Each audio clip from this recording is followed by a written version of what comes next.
ఈశ్వర, ఏ రూపము లేనటువంటి నిన్ను ఈ రూపముతో చూడాలని కోరుకున్నటువంటి పరమ భాగవతోత్తముల కోర్కెను తిరస్కరించలేక అజాయమానో బహుదా విజాయతే అని ఒక రూపమును పొందవలసిన అవసరము లేని పరమాత్మ వాళ్ళు కోరుకున్న రూపాన్ని తాను పొందాడు. అప్పుడు సగుణమైంది. ఇప్పుడు ఈ సగుణమైతే మీకేం కలిసి వచ్చింది? ఇప్పుడు ఈ సగుణమునందు మీరు మనస్సు తొందరగా పెట్టగలరు. అప్పుడు ధ్యాన శ్లోకాలు వచ్చాయి. వారణాసి క్షేత్రంలో వెలిసినటువంటి విశ్వేశ్వరుడు గురించి ఒక ప్రార్థనా శ్లోకాన్ని పెద్దలు చెప్తూ ఉంటారు.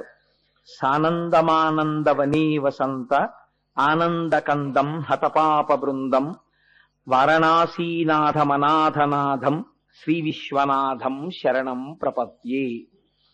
మనకి శాస్త్రంలో జ్ఞాన మార్గమునందు నయ్యితి నయ్యితి నయ్యితి నయ్యితి అంటూ వెళ్ళినప్పుడు ఏ లక్ష్యాన్ని చేరుకుంటామో, భక్తి మార్గంలో శరణు శరణు శరణు శరణు అంటూ మీరు ఏ ఇంద్రియాల్ని మనస్సుని గెలవలేకపోతున్నారో మీ యొక్క బలహీనతని ఈశ్వరుడి పాదముల దగ్గర విజ్ఞాపన చేసి ఈశ్వరుడి యొక్క అనుగ్రహం చేత ఆ ఇంద్రియములను మనస్సును గెలవగలిగినటువంటి స్థితిని పొంది తత్కారణము చేత ఈశ్వరానుగ్రహంగా జ్ఞానాన్ని పొందినటువంటి వాడు కూడా అదే స్థితిని పొందుతాడు. అందుకే మనం ఈ శరణు అన్న మాట సాధారణంగా వాడుతుంటాం. శరణం తరుణేందు శేఖర శరణం మే గిరిరాజ కన్యక శరణం పునరేవతా ఉభౌ శరణం నాణ్యతుపైమి దైవతం అంటాం. దీని చేత అందుచేతనే శరణనేటటువంటిది కేవలం నోటితో చెప్పేటటువంటిది కాదు. ఇప్పటి వరకు ఏవి మిమ్మల్ని మాయయందు తిప్పాయో, ఏవి మిమ్మల్ని సంసారమునందు మగ్నులుగా ఉండేటట్టుగా చేయగలిగాయో, వేటిని మీరిక గెలవలేనని అనుకుంటున్నారో అది యథార్థముగా భగవంతుని పాదముల దగ్గర అంగీకరించాలి. ఈశ్వర, నేను ఈ ఇంద్రియముల యొక్క అలజడిని తట్టుకోలేకపోతున్నాను, ఈ మనస్సు యొక్క ఉద్ధతిని నేను గెలవలేకపోతున్నాను, వీటిని గెలిచేటట్టుగా నీవే నీ శక్తిని నాయందు ప్రవేశపెట్టి నీ అనుగ్రహాన్ని నాయందు ప్రచోదనం చేసి దాని చేత నేను వీటిని గెలవగలిగినటువంటి సమర్థతని కటాక్షించు అని మీ బలహీనతని ఈశ్వరుడు ముందు అంగీకరించడం శరణాగత అవుతుంది. అందుకే ధూర్జటి కాళహస్తీశ్వర శతకంలో రోషీరోయదు కామినీ జనుల తారుణ్యోరు సౌఖ్యంబులన్ బాషీబాయదు పుత్రమిత్రధన సంపద్భ్రాంతి వాంఛాలతల్ కోశీ కోయదు నా మనంబకట నీకున్ ప్రీతిగా సక్రియల్ చేసీ చేయదు దీని త్రుళ్ళనచవే శ్రీ కాళహస్తీశ్వర అని అడిగాడు. అది లొంగినట్టుంటుంది, లొంగకుండా పోతుంది. దాన్ని ఎంత అందంగానో ఇప్పటికీ సుఖం చాలన్నట్టుంటుంది, మళ్ళీ సుఖాలను అడుగుతుంటుంది. భగవంతుడి సేవ చేసినట్టుంటుంది, యామరిపోతుంది. ఇవన్నీ ఏమిటని వైరాగ్యం పొందినట్టుంటుంది, మళ్ళీ సంసారం వైపుకు పరుగులు తీస్తుంది. ఎంత ప్రయత్నించినా నీ పాదముల వైపు ఉన్ముఖము చేయలేనటువంటి నా బలహీనతను గుర్తిరిగి ఈశ్వర నీవే నన్ను నీవాడిగా స్వీకరించు అని చెప్పడమే శరణాగతి. అందుకే శ్రీ విశ్వనాథం శరణం ప్రపద్యే, ఓ విశ్వనాథుడా నీకు నేను శరణాగతి చేయుచున్నాను అని ఆ ప్రార్థనా శ్లోకాన్ని ప్రారంభం చేస్తారు. సనాతన ధర్మమునందు జన్మించినటువంటి ఏ వ్యక్తికైనా జీవితంలో తప్పకుండా ఉండే కోరిక ఏమిటంటే ఒక్కసారి కాశీ వెళ్ళాలని, ఒక్కసారి కాశీ వెళ్ళాలని, ఒక్కసారి ఆ గంగలో స్నానం చెయ్యాలని, ఒక్కసారి ఆ విశ్వనాథలింగాన్ని 2 చేతులతో ముట్టుకోవాలని, ఒక్కసారి ఆ అన్నపూర్ణమ్మ దగ్గరికి వెళ్ళి నమస్కారం చెయ్యాలని, ఆ విశాలాక్షి తల్లి దేవాలయానికి వెళ్ళి అమ్మ తన విశాలమైన కన్నులతో ఈ లోకాన్నంతటినీ ఎలా పరిపాలన చేస్తోందనేటటువంటి విశేషాన్ని, అమ్మ కన్నులలో కారుణ్యాన్ని ఒక్కసారి దర్శనం చెయ్యాలని కోరిక లేనటువంటి వాడు సనాతన ధర్మమునందు ఉండడు. ఎక్కడ పుట్టనివ్వండి, ఎక్కడ ఉండనివ్వండి, జీవితంలో ఎవరికైనా ఉండే కోరిక ఏమిటంటే ఒక్కసారి కాశీ వెళ్ళాలని ఉందంటారు. అసలు కాశీ నేను రానన్నవాడు కానీ, కాశీ వెళ్ళనన్నవాడు కానీ మీకు ఉండడు. కాశీ పట్టణానికి వెళ్ళి ఆ విశ్వేశ్వరుణ్ణి దర్శించాలన్నది సనాతన ధర్మమునందున్నటువంటి ప్రతి వ్యక్తికి ఉండేటటువంటి కోరిక. అంత గొప్ప కాశీ పట్టణం ఎందుకంత ప్రఖ్యాతి వహించినది మీరు చూడండి. ఇప్పటి వరకు మీరు కొన్ని జ్యోతిర్లింగములను గురించి విన్నారు. సౌరాష్ట్రే సోమనాథంచ శ్రీశైలే మల్లికార్జునం ఉజ్జయిన్యాం మహాకాళమోంకారమమలేశ్వరం. వీటిలో మీకు ఆ వెలిసినటువంటి స్వయంభూ లింగము యొక్క గొప్పతనం ఉంది. లేదా నిన్నటి రోజు విన్నప్పుడు త్రయంబకేశ్వర చరిత్రలో ఒక మహానుభావుడైనటువంటి గౌతముని యొక్క తపస్సు చేత ఒక నది ప్రవహించినటువంటి ఘట్టం ఉన్నది. కానీ కాశీ పట్టణమే చాలా గొప్పది. మనకి శాస్త్రంలో అలా 2 పట్టణాలే కనపడతాయి. మిగిలినటువంటి పట్టణాల యందు ఇంత గొప్పతనాన్ని శాస్త్రాలు చెప్పలేదు. 2 ఆ 2 పట్టణాలే, 1 కాశీ, 2 అరుణాచలం. ఉత్తర భారతదేశంలో కాశీ, దక్షిణ భారతదేశంలో అరుణాచలం. వీటి యందు ప్రవేశమే గొప్ప అన్నారు. కాశీ పట్టణంలో ప్రవేశించడమే గొప్ప, అరుణాచలంలోకి ప్రవేశించడమే గొప్ప. ఈశ్వరానుగ్రహం లేనివాడు ఈ 2 పట్టణములలోకి ప్రవేశము చేయలేడు. కాశీ పట్టణ ప్రవేశం చేద్దామని సంకల్పం చేసినా వెళ్ళలేని వారెందరో ఉంటారు.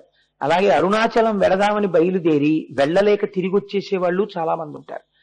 ఎందుకు వెళ్ళనివ్వరు అంటే 2 పట్టణములు కూడా ఈశ్వరానుగ్రహం ఉన్నవారు మాత్రమే ప్రవేశించగలరు. ఆ పట్టణమే అటువంటి పట్టణము. కాశీ పట్టణము నిర్మాణం ఎలా జరిగింది? అది ఎవరైనా రాజు నిర్మాణం చేశాడా, లేకపోతే ఆ పట్టణానికి ఎంత గొప్పతనం వచ్చింది అంటే, కాశీనగరానికి అంత గొప్ప ప్రఖ్యాతి ఏర్పడడానికి ప్రధానమైన కారణం నిర్గుణమైనటువంటి పరబ్రహ్మము సగుణమైన మొట్టమొదటి ప్రదేశము బ్రహ్మాండమనందు వారణాసి. నిర్గుణమైన పరబ్రహ్మము అంటే కంటి చేత చూడబడదు, తెలియబడదు. అది నేను తరచు మీకు ఒక ఉపమానం చెప్తుంటాను. అలలు లేనటువంటి సరోవరం ఎలా ఉంటుందో అలాగే తనలో తాను రమిస్తున్నటువంటి పరబ్రహ్మం, ఏ కదలిక లేకుండా ఉన్నటువంటి స్థితి నిర్గుణమైనటువంటి పరబ్రహ్మము. అది మాంసనేత్రము చేత చూడబడదు, దర్శింపబడదు.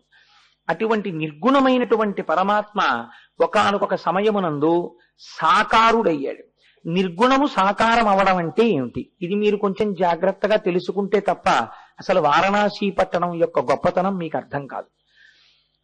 ఏ సృష్టి లేకుండా, సృష్టి అనగా మనందరం సమస్త పిపీలికాది పర్యంతము ఉండడము అని అనుకోండి. పోని తేలికగా ఈ సమస్త పిపీలికాది పర్యంతము ఉండకుండా అన్నీ ఆయనలోకే చేరిపోయి ఆయనొక్కడే తనలో తాను రమిస్తూ ఉండిపోయినటువంటి స్థితికి నిర్గుణ స్థితి అని పేరు. ఇప్పుడు ఆయనకి ఒక కోరిక పుడుతుంది, తానే అనేకము కావాలని. ఉన్నదా వస్తువే ఏకస్త్వమేవ బహుధా భవభాసి లోకే నిశంకధీర్ వృషభకేతన మల్లినాథ శ్రీభ్రామరి ప్రియ సుఖాశ్రయ లోకనాథ అంటారు. ఉన్న ఒక్క రూపం అనేకముగా కనపడాలి. గోక్షీరమేకం బహుభాండ రూప, ఒకే ఆవు పాలు అనేక కుండలలో ఉన్నట్టు. అలాగే సువర్ణవేకం బహుభూషణాని, ఒకే బంగారం అనేక ఆభరణాలుగా కనపడినట్టు. ఒకే పరమాత్మ అనేకముగా కనపడాలనుకుంటాడు. ఇలా అనుకున్నప్పుడు తత్వమునందు నిర్గుణము సగుణం అవడం అంటే ఆయనతో పాటు మాయాస్వరూపము కలుస్తుంది. ఈ మాయాస్వరూపమునకే అమ్మవారు అని పేరు. ఈ మాయాస్వరూపాన్ని అమ్మవారని పిలుస్తాం. ఈ మాయాస్వరూపము ఆవిడ అనుగ్రహం దొరకనంతసేపు లోకంలో తిప్పుతుంది. ఆవిడ అనుగ్రహం కలిగిందా ఈశ్వరుడి వైపుకి చేర్చేస్తుంది. 2 ఆవిడే చేస్తుంది. ఈ రెండిటినీ చెయ్యగలిగిన తల్లి కాబట్టే ఆవిడ శక్తి అపారము. ఆవిడ అనుగ్రహం లేకుండా శివుణ్ణి చేరలేరు. ఇప్పుడు ఆ మాయతో కలిసి వచ్చినటువంటి పరమాత్మ సగుణమైనాడు అని పిలుస్తుంది శాస్త్రం. అంటే ఇప్పుడు ఎందుకు మాయతో కలిసి వచ్చాడు అంటే, అమ్మవారితో కలిసి ఇప్పుడు ఈ కంటి చేత చూడబడగలిగినటువంటి వాడిగా దిగి వచ్చాడు. అవ్యక్తమైనటువంటి పరబ్రహ్మము వ్యక్తమైంది. ఆ వ్యక్తం అవడానికి ముందు ఆ స్థితిలో ప్రకృతితో కలిసినటువంటి వాడై, మాయతో కలిసినటువంటి వాడై మొట్టమొదట లోకంలో పార్వతీ పరమేశ్వరుల యొక్క దర్శనము ప్రారంభమైంది. ఇప్పుడు ఆయన అర్ధనారీశ్వరుడయ్యాడు. వామభాగమునందు అమ్మవారుంది, కుడి భాగమునందు ఆయనున్నాడు. ఎందుకు ఇలా మాయతో కలిసి ఆవిర్భవించాలి? దీనికి మీరు బాగా జ్ఞాపకం పెట్టుకోండి. ఇలా ఎందుకు చేయవలసి వచ్చినది అంటే దీనికి 2 కారణాలుంటాయి. మొదటి కారణం, వారణాసిలో ఇలా ఏర్పడడానికి కారణం సృష్టి జరగవలెను. అంటే పూర్వము సృష్టి లేదు, వారణాసి పట్టణమే లేదు. మీరు గుర్తుపెట్టుకోండి, సృష్టి ఉంటే కదా వారణాసి పట్టణం ఉంది. కాబట్టి ఆ స్థితిలో అర్ధనారీశ్వర స్వరూపము నిర్గుణములోంచి సగుణములోకి వచ్చేసరికి వారణాసి పట్టణము ఉన్నదా? లేదు, ఏమీ లేదు, జలప్రళయం అయిపోయింది. అటువంటి సమయంలో నిర్గుణమైన పరబ్రహ్మము సగుణమై వచ్చినది. ఈ సగుణమైన పరబ్రహ్మమును ఎవరైనా దర్శనం చేశారా? అప్పటి వరకు చూసిన వారు లేరు. అదే సృష్టిలో మొట్టమొదట పార్వతీ పరమేశ్వరులుగా వచ్చి నిలబడింది, అంతే తత్వంలో. కానీ ఇదే అర్ధనారీశ్వర తత్వం, ఇదే సగుణ తత్వం వేరొకలా కూడా ఉంటుంది ఇంకొక స్థాయిలో. దీన్ని వ్యాస మహర్షి దేవి భాగవతంలో ప్రస్తావన చేస్తారు. సగుణ నిర్గుణాసాతు ద్విధాప్రోక్తా మనీషిభి సగుణ రాగిభి సేవ్య నిర్గుణాతుర్ విరాగిభి అంటారు. నిర్గుణముగా ఉన్నటువంటి పరమాత్మని, అంటే ఏ రూపము లేనటువంటి పరమాత్మని కేవలము యోగులు, మోక్షకాంక్ష ఉన్న వాళ్ళు మాత్రమే అలా ఉపాసన చెయ్యగలరు. అంతటా నిండిపోయిన పరబ్రహ్మమునందు మనస్సును లీనం చేస్తారు వాళ్ళు. కాదు ఒక సాకారము ఉండకపోతే, ఒక రూపము ఉండకపోతే, ఆ రూపమునందు మనస్సు నిలబెట్టలేమనుకున్న వాళ్ళ కోసం అసలు కోరిక ఎక్కడ ప్రారంభం? నా మనస్సు భగవంతుడి యందు పెట్టలేనండి ఏదో రూపం లేకపోతే. కాబట్టి ఇప్పుడు రూపాన్ని భగవంతుడు పొందాలి. వేదాహమేతం పురుషం మహాంతం ఆదిత్యవర్ణం తమసస్తు పారే సర్వాణి రూపాన్ని విచిత్య ధీర నామాని కృత్వాభివదన్యదాస్తే శృతి. ఏ స్వరూపమును పొందవలసినటువంటి అవసరము లేనటువంటి పరమాత్మ పరిత్రాణాయ సాధూనాం వినాశాయ చతుష్కృతాం ధర్మ సంస్థాపనార్థాయ సంభవామి యుగే యుగే. ఈశ్వర, ఏ రూపము లేనటువంటి నిన్ను ఈ రూపముతో చూడాలని కోరుకున్నటువంటి పరమ భాగవతోత్తముల కోర్కెను తిరస్కరించలేక అజాయమానో బహుదా విజాయతే అని ఒక రూపమును పొందవలసిన అవసరము లేని పరమాత్మ వాళ్ళు కోరుకున్న రూపాన్ని తాను పొందాడు. అప్పుడు సగుణమైంది.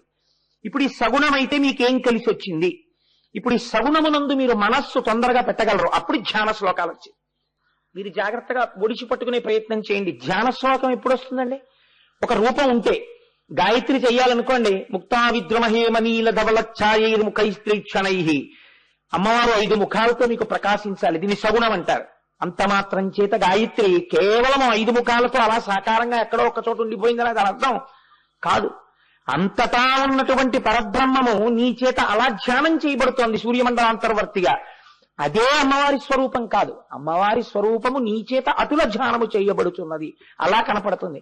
సుందరకాండలో హనుమ అమ్మవారిని ఎలా చూడాలనుకుంటున్నారో అలా కనపడింది ఆవిడికి. ఒకే సీతమ్మ శిశుపావృక్షం మించి చూస్తున్నటువంటి హనుమకి పూజనీయురాలిగా కనపడింది. అక్కడే నిలబడిన రావణాసురుడికి అనుభవైక వేద్యమైన స్త్రీగా కనపడింది. పాడు చెయ్యాలనుకున్నవాణ్ణి అలా పాడు చేసింది, ఉద్ధరించాలనుకున్నవాణ్ణి ఇలా ఉద్ధరించింది. ఏకకాలమునందు రెండూ చేస్తుంది. ఇది మాయా. కాబట్టి ఇప్పుడు ఒక స్వరూపం వచ్చింది అనుకోండి, మీరు ధ్యానం చేస్తారు, ఏదో ఒక దాని యందు మనసు పెడతారు. మనసు పెట్టడం తప్పు కాదు.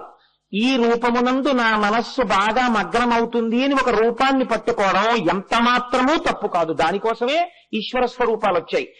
కానీ ఒక రూపాన్ని పట్టుకుని ఈ రూపమే పరమాత్మ, ఈ రూపం కన్నా నేను ఇంకో రూపం భగవంతుడు కాదంటానంటాం పొరపాటు.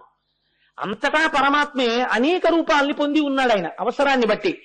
ఈ రూపం మీకు ఎంతవరకు పనికొస్తుంది? మీ మనస్సు పెట్టడం వరకు పనికొస్తుంది.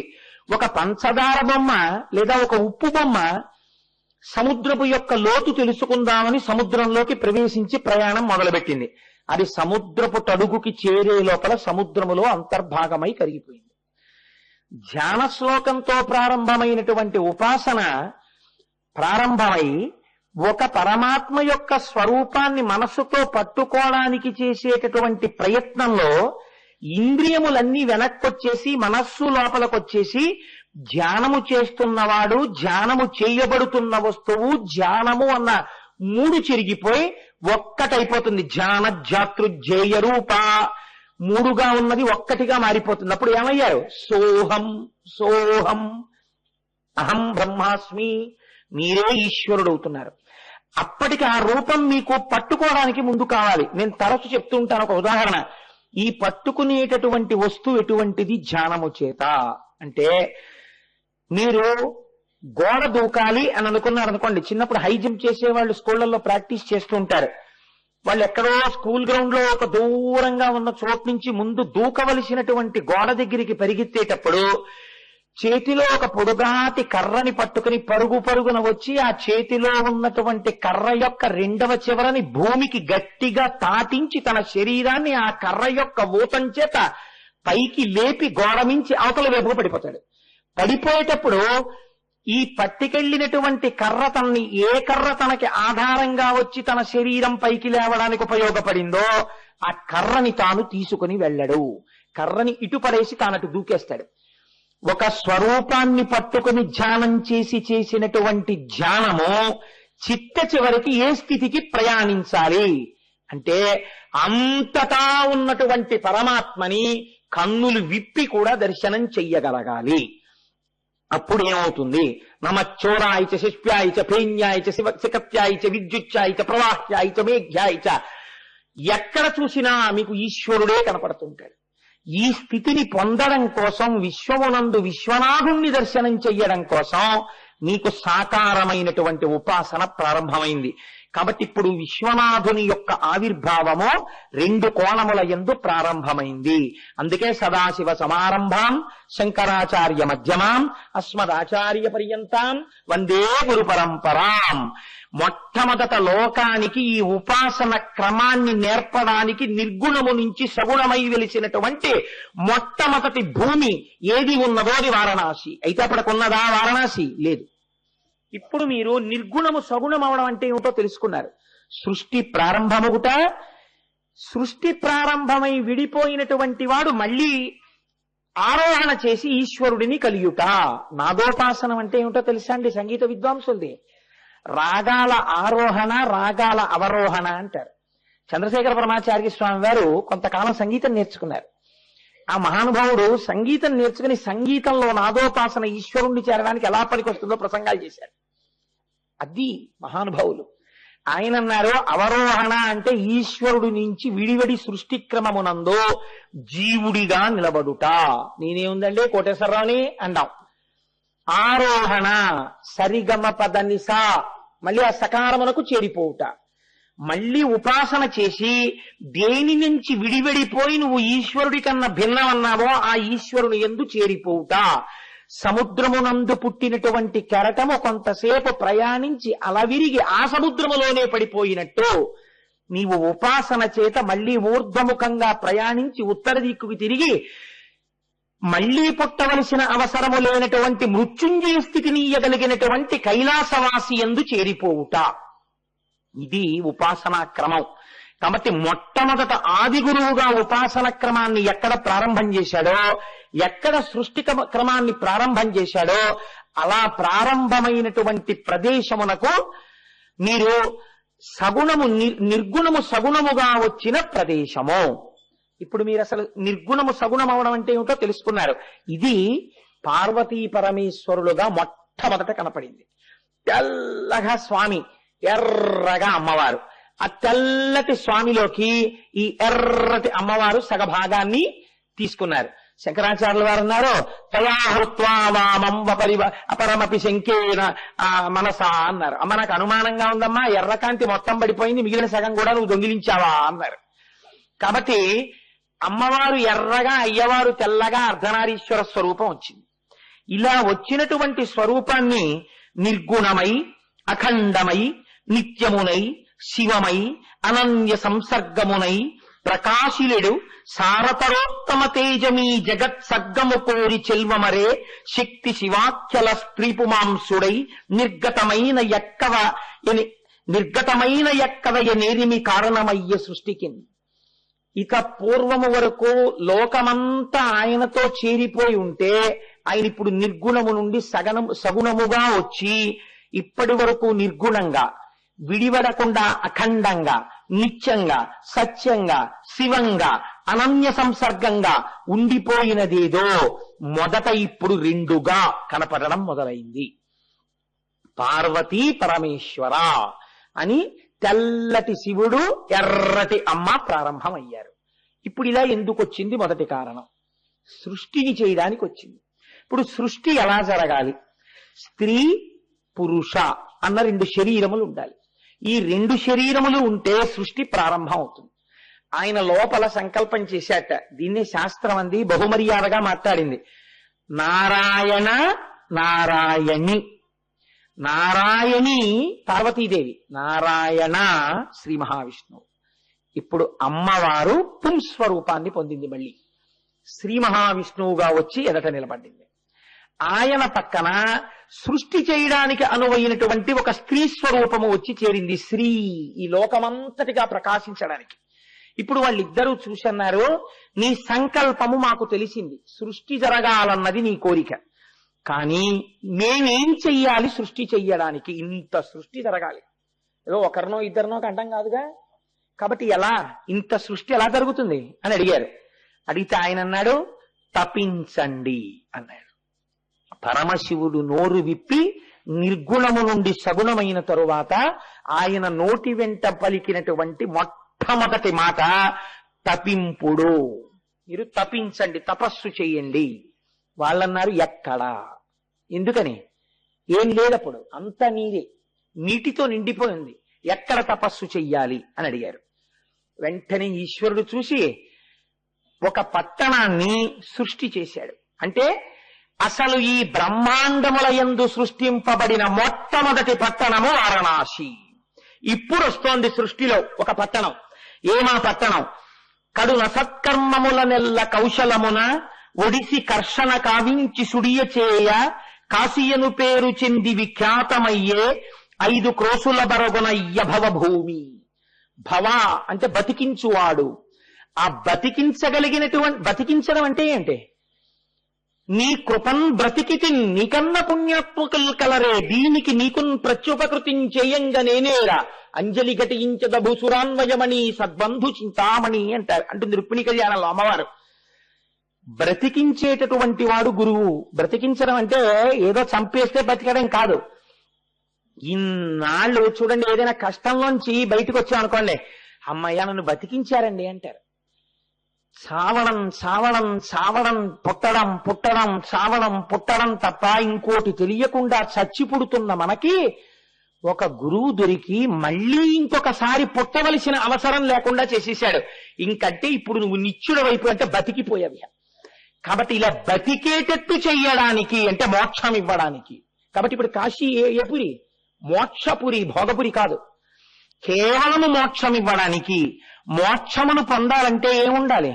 మీరు చేసినటువంటి పాపరాశి ధ్వంసమైపోవాలి, పాపములన్నీ పోవాలి. పాపములు ఏ రూపంలో జరుగుతాయి? మానసికముగా, కాయికముగా, వాచికముగా పాపములు జరుగుతాయి. ఈ 3 రకములైనటువంటి పాపములు ఏవున్నాయో, ఎవడు చేశాడో, ఏ జీవుడి ఖాతాలో ఇవన్నీ పడున్నాయో వాడు ఒక శరీరంతో, అది ఏ శరీరమో, శరీరముతో శరీరిగా అంతే. మీరు బాగా జ్ఞాపకం పెట్టుకోండి కాశీ గురించి వినేటప్పుడు. చీమగాన అది కూడా ఒక జీవి, దానికి ఏదో పాపాలు ఉన్నాయి పూర్వం, కాబట్టి ఇప్పుడు అదొక చీమగా వచ్చింది. ఒక దోమగాన అంతే, దానికి కొన్ని పాపాలు ఉన్నాయి, దోమగా వచ్చింది. దానికి ఏమి లేవు, షడూర్ములు దానికి ఉన్నాయి. జననం ఉంది, మరణం ఉంది, ఆకలి ఉంది, దప్పికుంది, భయం ఉంది, శోకం ఉంది, మోహం ఉంది. కాబట్టి షడూర్ములతో ఉన్నటువంటి సమస్త ప్రాణులు జీవకోటులే. కాబట్టి ఇందులో ఏదైనా కాశీ పట్టణంలోకి ప్రవేశించగలిగితే, శంకరుడు అంటున్నాడు, అలా ఎవరైనా ఈ భూమిలో అడుగు పెట్టినట్టయితే వాళ్ళని నేనేం చేస్తానో తెలుసా? ఎదర సృష్టి జరుగుతోంది. సృష్టి అంటే అందరూ ఈశ్వరుడి నుంచి విడివడి జీవస్థాయిలోకి వెళ్ళిపోతున్నారు. వీళ్ళు ఇలా ఎన్ని కోట్ల జన్మలు తిరుగుతున్నారో, నా అంతవాణ్ణి నేను, నా అంతవాణ్ణి నేనన్న అజ్ఞానంతో కర్మలు చేస్తూ మళ్ళీ ఈశ్వరుణ్ణి చేరడం ఎలా? అంత తేలిక కాదు. కానీ నేను ఇవాళ ఒక సులభ మార్గాన్ని ఇస్తున్నాను. సృష్టికే మొదట వచ్చిన పట్టణం కాబట్టి ఇందులోకి ఎవరు అడుగు పెడతారో వాళ్ళకి కడు అసత్కర్మముల నెల్ల కౌశలమున ఒడిసి కర్షణ కావించి సుడియ చేయ. కౌశలమున ఎంత గొప్ప మాట వేశారో చూడండి.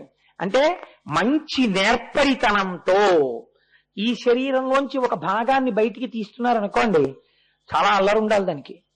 ఆపరేషన్ చేస్తున్నారని అనాలి, హాస్పిటల్లో జాయిన్ అవ్వాలి, ఎనస్థీషియా ఇవ్వాలి, ఇంటెన్సివ్ కేర్ యూనిట్ అద్దంలోంచి మిగిలిన వాళ్ళు చూడాలి, డాక్టర్ గారు వచ్చి కత్తితో కొయ్యాలి. ఒక్కొక్కసారి ఇదిగోనండి మీ వాడి శరీరంలోంచి తీసేసిన భాగం అని తీసుకొచ్చి చూపిస్తూ ఉంటారు కూడా. చేసిన పాపపుణ్యములనేటటువంటివి ప్రపంచంలో తత్వమునందు ఒక్కటే మాట, పాపమే. పుణ్యం అన్న మాట లేదు అసలు. మీరు బాగా గుర్తుపెట్టుకోండి. ఎందుకో తెలుసా అండి? పుణ్యము కూడా ఈశ్వరుణ్ణి చేరడానికి ప్రతిబంధకమే. పుణ్యం ఒక్కటి ఉండిపోయింది అనుకోండి, ఏమవుతుంది? మీరు దేవలోకంలోకి వెళ్ళి స్వర్గలోకంలో కూర్చోవాలి భోగాలు అనుభవిస్తూ. అయిపోయింది అనుకోండి, పుణ్యం అంతా సొమ్మైపోయింది అనుకోండి, ఏం చేస్తారు? క్షీణే పుణ్యే మత్స్యలోకం విశంతి, తోషవతలు పారేస్తారు మళ్ళీ కిందకి. మళ్ళీ పాపం పుణ్యం మొదలెట్టుకోవాలి. ఇప్పుడు పుణ్యం ఈశ్వరుణ్ణి చేరడానికి మార్గమా? కాదు. చిత్తశుద్ధి ఏర్పడడానికి మార్గంగా ఈశ్వరుడి యొక్క కర్మగా మీరు పుణ్యం చేయాలంటే ఈశ్వరారాధనగా ఈశ్వరుడికి ధారబోస్తూ పుణ్యం చేయాలి. జ్ఞానాగ్ని దగ్ధ కర్మాణం. అంతేకాని ఇది నన్ను ఉద్ధరిస్తుందని పుణ్యం చేస్తే అది బంధనం అవుతుంది తత్వంలో. కాబట్టి పుణ్యము పాపము యొక్క వేరొక రూపమే, అది ఈశ్వరుణ్ణి చేరనివ్వదు. కాబట్టి పాపము ధ్వంసమగుట, పుణ్యము ధ్వంసమగుట, అలా అర్థం చేసుకోవాలి మీరు. ఇప్పుడు పాపము లేదు, పుణ్యము లేదు. నాకు ఎంత పాపం ఉంది, ఎంత పుణ్యం ఉందండి? మీకు తెలియదు, నాకు తెలియదు. సంచితం ఎన్ని పర్వతాలు పడిపోయినట్టుంటాయి మన ఖాతాల్లో. ఎన్ని పాపాలో ఎన్ని పుణ్యాలో ఒకేసారి అనుభవించమంటే ఏడుస్తాడని, ఏదో మార్చి మార్చి కొంచెం నవ్వుతాడు ఏడుస్తాడని పుణ్యం పాపం కలిపి ఇక్కడ రాసేస్తాడు ఆయన. ఆ బతికిన నాళ్ళు పొద్దున నవ్వడం, మధ్యాహ్నం నవ్వడం, సాయంకాలం నవ్వడం, రాత్రి ఏడవడం, ఇలా వెళ్ళిపోతుంటుంది జీవితం. కౌశలం అనగా దర్భను శిష్యుడు ఎంతవరకు అవసరమో అంతవరకు మాత్రమే కోయుట. కాబట్టి పరమ జాగ్రత్తని నేర్పుట అంటే లోకమంతటిని ఈశ్వరుడిగా ఉపాసన చేయడం, నిష్కారణంగా తనకు అవసరం లేని దాని జోనికి తాను వెళ్లకుండా ఉండుట. దీన్ని శాస్త్రం అంది ఈశ్వరుణ్ణి చేరుకోవడానికి ఎక్కవలసినటువంటి మెట్లలో అపరిగ్రహము అన్న మాటతో పిలిచింది. నీకు అక్కరలేనిది ఏదైనా సరే నీవు ముట్టరాదు. నీకు మడిబట్టతో పూజ చేసుకోవడానికి ఒక నూలు వస్త్రంతో నువ్వు చెయ్యగలిగినప్పుడు కోటి పట్టుపురుగుల్ని చంపే పట్టుపంచతో నీవు చేయరాదు. అపరిగ్రహము, అనవసరముగా సృష్టిలో దేనిని తీసుకొనకుండా ఉండుట. ఈ బుద్ధిని ఎవరు నేర్పుతారో తెలుసా అండి? ఈ కౌశలాన్ని గురువు నేర్పుతాడు. అందుకే దర్భల కొయ్యడంతో మొదలు గురువు గారి దగ్గర. ఈశ్వరుడు గురువు శిష్యుడికి ఎలా నేర్పాడో ఉపాసన అంత అందంగా వీడి ఖాతాలో పడిపోయి ఉన్నటువంటి కొన్ని కోట్ల జన్మల నుంచి చేసిన పాపపుణ్యములన్న పర్వతములను కాశీలో అడుగు పెట్టగానే చూస్తాట. వీడు కోటేశ్వరరావు, వీడికి ఏముంది పాపం, ఏముంది పుణ్యం, ఏమిటి వీడి గత జన్మ? ఓ ఆవు, అంతకుముందు ఓ కుక్క, అంతకుముందు ఓ నక్క, అంతకుముందు ఓ పంది. వీడి ఖాతాలో ఎంత ఉన్నది పాపపుణ్యములు ఒక్కసారి చూస్తారు. అనంతముగా పడిపోయింది రాశి. ఈశ్వరుడు ఏం చేస్తాడోటో తెలుసండి? ఆయన మీకు మొన్నటి రోజున శివశబ్దం గురించి చెప్పాను. స్వతంత్రుడు. నువ్వు ఇలా ఎందుకు చేశావని అడగగలిగిన మొనగాడు లేడు. కేవలము ఆ పట్టణములో అడుగు పెట్టినంత మాత్రం చేత కౌశలమున ఒడిసి కర్షణ కావించి సుడియచేయ. మీరు చేసిన కర్మల రూపములో నేను చేస్తున్నానని చేయడం వల్ల మిమ్మల్ని బంధించడానికి ఏర్పడినటువంటి పాపపుణ్యములను ఉత్తర క్షణమునందు కాశీపట్టణమునందు అడుగు పెట్టగానే ధ్వంసం చేసేస్తాడు. అయిపోయిందంత ఆ పేజీ చింపేస్తాడు. ఇంకా పాపం ఆయన అప్పు తీసుకున్నాడు, ఏదో అనారోగ్యం పాలైపోయాడు, అప్పు తీర్చలేమోనని బెంగెట్టుకుంటున్నాడు. ఉదారుడై అప్పిచ్చిన ఆయన వెళ్ళన్నాడు, ఏమయ్యా నువ్వు ఎటువంటి వాడివో నాకు తెలుసు, నువ్వు చాలా మంచివాడివి, నీ కర్మకాలి తీసుకున్న అప్పు తీర్చలేని స్థితి వచ్చింది, చాలా ఇబ్బందిలో ఉన్నావు, ఇంకా నువ్వు నా అప్పు తీర్చక్కర్లేదనడానికి ఏం చేస్తున్నానో తెలుసా? అమ్మో రేపు పొద్దున్న మీ అబ్బాయి అడిగితే, లేకపోతే మీ బుద్ధి మారి మళ్ళీ అడిగితే అనుకుంటావేమో, ఇదిగో ప్రో నోటు చింపేస్తున్నాను అని ఆయన ఎదురుగుండానే ప్రో నోటు చింపేశాడు. మంచంలో పడున్నవాడికి అభాన లేచాడు, అమ్మాయి అప్పు తీరిపోయింది. అప్పు పుచ్చుకున్నానని రాసినటువంటి ప్రోనోటు చింపడం వెనకాతల చింపినటువంటి వ్యక్తికి కారుణ్యము తప్ప వేరొకటి ఉందా? ఇంకొకటి లేదు. ఈయన ఆరోగ్యంతో మళ్ళీ తిరిగితే చాలు, పోన్లేదు పోతే పోయిందో ₹1,00,000 అని చెప్పి చింపేశాడంతే ప్రోనోటు. ఎందుకు చింపేశాడు? ఇచ్చిన డబ్బు తంది, నువ్వు ఎందుకు చింపేశావని కోర్టులో కేసు ఎవడాడు, పోలీస్ స్టేషన్లో కేసు ఎక్కడం. నా డబ్బు నా ఇష్టం, నేను చింపేస్తాను, నువ్వెవడు అడగడానికి? నాకు ఆయన అంటే ఇష్టమయ్యా, చింపేశాడు. అలా వాడు కాశీలోకి వచ్చాడయా, నేను చెప్పాను కాశీలోకి వస్తే చింపేస్తానని. అదేంటంటే కాశీలోకి వస్తే చింపేయంటే నువ్వెవరు అడగడానికి? నా ఇష్టం, నీ చెప్పాను అలాగా. అది మొదటి పట్టణం, నేను సృష్టి చేసింది. అది సృష్టి చేసినప్పుడు నేను ప్రతిజ్ఞ చేశాను, ఎవడిక్కడికి వస్తున్నాడో వాడి పాపములను ధ్వంసం చేసేస్తానని చెప్పాను. చేసేస్తానంతే, నీకు అనుమానమా? అందుకే కాశీలో ఉన్నాడనుకోండి, కర్మ చెయ్యడా చేస్తాడు, కానీ పాపం లేదు పుణ్యం లేదు, వాడికి ఏ జ్ఞానం అక్కర్లేదు. పశువుగా ఉండనివ్వండి, అందుకే చచ్చిపోతే కాశీ వెళ్ళి చచ్చిపోమన్నారు. చచ్చిపోయేటప్పటికి కూడా ఏమీ ఉండదు అకౌంట్. ఎందుకు ఉండదు అంటే అదో చిత్రమైనటువంటి స్థితి కాశీపట్టణంది. ఎప్పుడు చేసినటువంటి పాపం అప్పుడే పోతుంది. యదహ్నాత్ కురుతే పాపం తదహ్నాత్ ప్రతిముచ్యతే, యద్రాత్ర్యాత్ కురుతే పాపం తద్రాత్ర్యాత్ ప్రతిముచ్యతే అని సంధ్యావందనంలో చెప్పినట్టు ఎప్పటి పాపం అప్పుడే తీసేస్తుంటాడు విశ్వేశ్వరుడు. ఇంకేది? వాడు ఊపిరి వదులుదామనే వాటికి వాడికి పాపం లేదు పుణ్యం లేదు. ఇప్పుడు వాడు ఏం చేయాలి? మోక్షం పొందాలి. ఇది కౌశలమునా, ఇది ఈశ్వర ప్రతిజ్ఞ. అందుకే మన వాళ్ళు సంసార బాధ్యతలు తీరిపోతే కాశీకి వెళ్ళిన వాడు కాటికి వెళ్ళినట్టే. అంటే ఈ శరీరం అక్కడ వదిలేయడానికి వెళ్ళిపోయేవారు. ఇంకా మళ్ళీ మనకి ఇలాంటి అవకాశం వస్తుంది ఏమిట్రా, ఎందుకు వచ్చింది, ఇదే ఆఖరి జన్మ చేసేసుకుందాం అని వెళ్ళిపోయారు. ప్రయత్నపూర్వకంగా పొందడం కష్టం, కాశీ వెళ్ళి చచ్చిపోతే దరిద్రం వదిలిపోయిందని వెళ్ళిపోయేవారు. కాబట్టి కడు అసత్కర్మముల నెల్ల కౌశలమున ఒడిసి కర్షణ కావించి సుడియచేయ కాశీయను పేరు చెందివి ఖ్యాతమయ్యే 5 క్రోసుల బరగున అయ్య భవభూమి. దాన్ని 5 క్రోసుల నగరంగా మహానుభావుడు పరమేశ్వరుడు తీర్చిదిద్దాడు. ఇయంచ శుభదాలోకే కర్మనాశకరీమత మోక్ష ప్రకాశికా కాశీ జ్ఞానదా మమ సుప్రియా. దీన్ని మూలంలో అందమైన మాటతో వ్యాఖ్యానం చేశారు. ఇయంచ శుభదాలోకే, ఆయన పేరే శివ. శివ అంటే శుభమును చేయువాడు. ఎటువంటి శుభం చేస్తున్నాడు ఇవాళ? జ్ఞానమిచ్చి శుభం చేస్తున్నాడు. ఏమా జ్ఞానము, ఎలా వెడుతుంది మీరు చూద్దురు గాని కాశీపట్టణం గురించి. కర్మనాశకరీమత, అక్కడ చేసినటువంటి కర్మల వలన జన్మించినటువంటి పాపపుణ్యములన్నీ దగ్ధమవుతున్నాయి. మోక్ష ప్రకాశికా కాశీ, మోక్షమును ప్రకాశింపచేసినది కనుక కాశీ. జ్ఞానదా మమ సుప్రియ, అది జ్ఞానమిచ్చేటటువంటి క్షేత్రము కనుక అది నాకు అత్యంత ప్రియమైనటువంటి పట్టణమైనది. ఇప్పుడు ఈ 5 క్రోసుల కాశీ పట్టణాన్ని సిద్ధం చేసి పరమాత్మ అన్నారు, పరమశివుడు ఇక్కడ తపించండి అన్నారు. అంటే మహానుభావుడు శ్రీహరి కూర్చుని అక్కడ తపస్సు ప్రారంభం చేశారు. ఆయన తపస్సు ఎంత గొప్ప తపస్సు చేశారంటే, ఆయన తపస్సు చేస్తున్నప్పుడు ఆయన శరీరమునకు పట్టినటువంటి చెమట కింద కూడా నీటితో నిండిపోయింది, ఒక్క కాశీ మాత్రమే ఉంది. ఈ చెమట ఆకాశంలో నది కింద ప్రవహించి వెళ్ళిపోతోంది తెల్లటి రూపంలో. వెళ్ళిపోతుంటే ఆయన బహిర్ముఖుడయ్యాడు తపస్సులోంచి. అయి ఇలా చూశాడు, ఇతపూర్వం కిందే చూశాడు నీళ్లు, ఇప్పుడు అక్కడ కూడా వెళ్ళిపోతున్నాయి నీళ్ళు ఇలాగా. ఇదేమిటి, నేను తపస్సు ప్రారంభించినప్పుడు ఇక్కడ చూశాను నీళ్లు, ఇప్పుడు ఇలా కూడా వెడుతున్నాయి నీళ్లు అని చూశారు. ఆ నీళ్ళు ఎప్పుడు ఇలాగే వెళ్ళావు కదా, అవి ఇలా వెడుతూ ఇలా కిందకు వచ్చేస్తున్నాయి. వచ్చేసవి ఏం చేశాయి, అలా కిందకొస్తున్నటువంటి నీళ్ల వంక చూసి ఆశ్చర్యపోతున్నాడు. తాను కూర్చున్నటువంటి కాశీ పట్టణాన్ని ముంచెత్తేస్తోంది. శ్రీ మహావిష్ణువు యొక్క శరీరము నుండి పుట్టినటువంటి తపము యొక్క వ్యగ్రత చేత కలిగినటువంటి జలధార మళ్ళీ కాశీ పట్టణం నీటితో నిండుతోంది.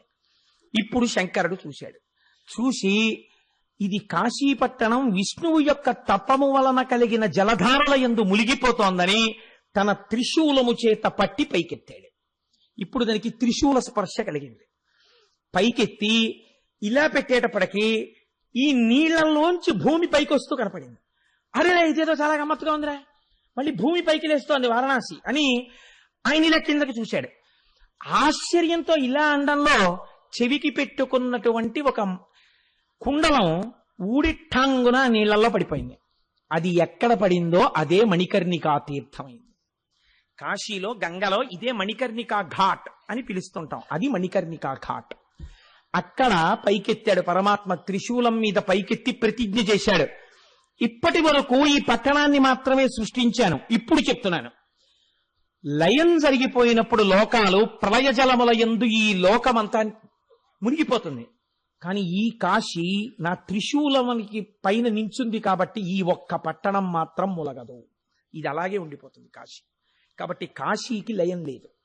అసలు ఆ పట్టణమే ఎంత గొప్ప పట్టణమో చూడండి, వారణాసి పట్టణం అని దేవతల. అప్పుడు ఆయన మహానుభావుడు యోగ నిద్రలోకి వెళ్ళాడు శ్రీమన్నారాయణుడు. అప్పుడు ఆయన నాభిలోంచి ఒక కమలం ఆవిర్భవించింది. ఆ కమలంలోంచి చతుర్ముఖ బ్రహ్మగారు వచ్చారు. ఆ చతుర్ముఖ బ్రహ్మగారు వేదాన్ని ఆధారంగా చేసుకుని ఈ సమస్త సృష్టిని చెయ్యడం ప్రారంభం చేశారు. కాబట్టి సృష్టి రచన ప్రారంభమైన భూమి వారణాసి. పరమశివుని యొక్క త్రిశూలము మీద పైకెత్తబడిన భూమి వారణాసి. శ్రీ మహావిష్ణువు యొక్క తపోధారల యందు మునిగి పళ్ళి పైకి తేలిన భూమి వారణాసి. వారణ అసి అనబడేటటువంటి 2 నదుల సంగమ క్షేత్రము వారణాసి. శంకరుడి యొక్క జటాజూటం మీద పడి అక్కడి నుంచి కిందకి ప్రవహించి వచ్చినటువంటి గంగానదీ చేత ఉడిపిడితో ప్రవహించినటువంటి భూమి వారణాసి. ఇన్ని రకాలుగా ఆ వారణాసి పట్టణం ఆవిర్భవించి చతుర్ముఖ బ్రహ్మగారి చేత సృష్టి చేయబడి అందులోంచి ప్రజాపతులు మనువులు దేవతలు వీళ్ళందరూ రాగానే శంకరుణ్ణి ప్రార్థన చేశారట. ఈశ్వర, ఈ సృష్టి ప్రారంభము నిర్గుణము సగుణమవడంతో మొదలైంది. ఇది దర్శనం అంటే మాటలాండి. మనం ఇక్కడ వరకు నోటితో చెప్పేశాం. నిర్గుణము సగుణమైనది అనగానే అసలు మొట్టమొదట సగుణమైతే ఎలా ఉంటుంది? ఆ స్వరూపాన్ని చూడ్డానికి ఎవరికి సాధ్యం? ఒక్క శ్రీ మహావిష్ణువే చూశారు. ఇంకెవ్వరూ చూసినట్టు శాస్త్రంలో లేదు దాన్ని. ఆ తర్వాత మీరేవో మూర్తుల్ని చూస్తున్నారు. మహానుభావుడు శంకరుడు, కైలాస శంకరుడు, కాలడి శంకరుడిగా వచ్చాడు కనుక అలా వచ్చినటువంటి ఆ అర్ధనారీశ్వర స్వరూపం ఎలా ఉంటుందో ఆయన దర్శనం చేశారు శంకరాచార్యుల వారు. చేసి అప్పుడు చేశారు ఆయన స్తోత్రం. చాంపేయ గౌరార్ధ శరీరకాయై కర్పూర గౌరార్ధ శరీరకాయ ధమ్మిల్లకాయై చ జటాధరాయ నమః శివాయై చ నమః శివాయ కస్తూరికా కుంకుమ చర్చితాయై చితారజ పుంజి విచర్చితాయ కృతస్మరాయై వికృతస్మరాయ నమః శివాయై చ నమః శివాయ అని ఒక పక్క ఎర్రగా ఉన్న అమ్మవారు, ఒక పక్క తెల్లగా ఉన్న పరమశివుడు, ఒక పక్క విభూతి చేత అలంకరింపబడిన శంకరుడు, ఒకవైపు కస్తూరి తిలకంతో ఉన్న అమ్మవారు, ఇద్దరితో కూడినటువంటి ఆ అర్ధనారీశ్వర స్వరూపాన్ని నమః శివాయై చ నమః శివాయ అంటూ శంకరాచార్యులు వారు దర్శనం చేసి స్తోత్రం చేశారు మహానుభావుడు. కాబట్టి ఇప్పుడు అమ్మవారందిట దేవతలందరూ ప్రార్థన చేస్తే సృష్టి నీ వల్ల ప్రారంభమైంది కాబట్టి విశ్వమునకు ఈశ్వరుడవు నీవు కనుక విశ్వేశ్వర నామంతో విశ్వమునకు నాథుడవు నీవు కనుక, రెండు నామములు. ఈ సృష్టి అంతా ఆయనది, ఆయన ఏమైనా చెయ్యగలడు. ఆఖరణ మళ్ళీ తనలోకి తీసుకోగలడు. తన డబ్బండి, తన ఇష్టం తీసేసుకుంటాడు. ఇప్పుడు నా డబ్బండి, 2 జేబులు చొక్కా ఓటి కుట్టించుకుని ఇటు పక్క పెట్టుకున్నాను 10,000 రూపాయలు. అలా వెళ్ళిపోతున్నాను. కాసేపటికి నా పుర్రెలో ఏదో బుద్ధి ఉంటుంది. ఈ 1000 రూపాయలు తీసి 1000 రూపాయలు ఇటు పెట్టుకున్నాను. అదేమిటండి కోటేశ్వరారు, కుడి జేబులోంచి తీసి ఎడం జేబులో పెట్టుకున్నారు, తప్పు కదా అని మీరు అంటారా? నా ఇష్టమయ్యా అంటారు. ఇక్కడ తీసి ఇక్కడ పెట్టుకుంటాను. నా ఇంట్లోనే తిందామని నేను ఎక్కడి నుంచో శ్రీకాకుళం జిల్లా వెళ్ళి మంచి మంచి పెద్ద పెద్ద జీడిపప్పుల ప్యాకెట్ ఒకటి తెచ్చుకున్నాను. పాయసంలో వండుదామే అన్నాను. అయిపోయింది. కాసేపు అయింది, నాకే కోరిక పుట్టింది. ఏదో రమణ మహర్షి గురించి చదివాను. పాపం 4 చీమలు తింటాయి అని 5 జీడిపప్పులు తీసి చీమలకు పడేశాను. అదేంటే అక్కడి నుంచి తెచ్చి జీడిపప్పు చీమలకి వేసావు? నా ఇష్టం, నాకు చీమలకి పెట్టాలనిపించిందండి, పెట్టాను. కాబట్టి తనదైన వస్తువును తనలోకి ఎవడు తీసుకోగలడో వాడికి లయకారుడని పేరు. మీరు చాలా జాగ్రత్తగా గుర్తుపెట్టాలి. అందుకే అమరకోశం ఈశ్వర శబ్దాన్ని శివుడికి వాడింది. తనది కాని వస్తువు తనలోకి ఎలా తీసుకుంటాడండి? ఎవడు సృష్టికి హేతువో వాడే తనలోకి తీసుకుంటున్నాడు. కాబట్టి విశ్వమునకు ఈశ్వరుడవు నీవు. పుట్టడానికి వెళ్ళిపోవడానికి మధ్యలో ఉండడం స్థితికాల లక్షణం. కాబట్టి ఉండడం కూడా ఆయన అనుగ్రహం. 3 మూర్తులకు 3 లోకములకు 3 కాలములకు మూలమగుచు భేదమగుచు తుది కభేదమయ్యొప్పారు బ్రహ్మమనగ నీవే పాలనయన అన్నారు పోతన గారు. కాబట్టి ఇప్పుడు సృష్టికర్త, స్థితికర్త, ప్రళయకర్త ఆయని. అటువంటి శంకరుడు ఈ సృష్టికంతటికి ఈశ్వరుడయ్యున్నాడు కనుక విశ్వేశ్వరుడయ్యున్నాడు. కాదు, నాథ శబ్దము భర్తని సూచిస్తుంది. భర్త అంటే ఆయనకే చెందినవాడను ఒక భావన. ఒక స్త్రీ ఒక వ్యక్తిని భర్త అని పిలవాలంటే 6 లక్షణాలు ఉండాలి అని చెప్పింది శాస్త్రం. ఆయనకే చెందినదానను, ఆయన చేతనే భోగింపబడుట, ఆయన చేతనే రక్షింపబడుట, సర్వ కార్యక్రమములు ఆయన యొక్క ప్రీతి కొరకు, ఆయన యొక్క అభ్యున్నత కొరకు చేయుట, ఆయనతో కలసి ఉండుట మాత్రమే సుఖముగా భావించుట, ఆయన నుంచి విడువడుటయే తన దుఃఖమని భావన చేయుట. ఈ 6 ఏ స్త్రీకి ఏ పురుషుడి పట్ల ఉంటాయో ఆ స్త్రీకి ఆ పురుషుడు భర్త. ఇప్పుడు ఈశ్వరుడితో మీరు ఈ భావన పెంచుకుని ఈశ్వరుడితో కలుస్తున్నారు కాబట్టి నది సముద్రంలో కలిసినట్టు అందరూ ఆయనలోకే కలవాలి. కలవకుండా ఎవరైనా మిగిలిపోతే చిట్ట చివర ఒరే మీరు నన్ను పొందలేరు, నేనే మిమ్మల్ని పొందేస్తానని మైనం ముద్ద నల్లపూసల మధ్యలో దొల్లి తనకు అంటించుకున్నట్టు మహాప్రలయంలో తానే అందరినీ తనలోకి తీసేసుకుంటాడు. దాని యందు కూడా కారుణ్యమే. కనుక ఇప్పుడు ఏమైంది? ఆయన విశ్వనాథుడు, ఈయన విశ్వేశ్వరుడు. ఒక్క శబ్దమే, ఒక్క పరమాత్మ స్వరూపమే. ఒకటి మీకు అన్నీ ఇవ్వగలదు, సృష్టి చేయగలదు, స్థితి చేయగలదు, లయం చేయగలదు. ఇంకొకటి మీరు ప్రయత్నపూర్వకముగా చేరవలసినది, దాని కొరకు మాత్రమే ఉపాసన. ఈశ్వరుడి కొరకు ఉపాసన, ఇంకొక దాని కొరకు ఉపాసన అన్న మాట లోకంలో లేదు. కాబట్టి ఇప్పుడు ఆయన విశ్వనాథుడు. ఆయన అక్కడ శివలింగ రూపంలో విశ్వేశ్వరలింగంగా, విశ్వనాథలింగంగా కాశీపట్టణంలో ఆవిర్భవించాడు.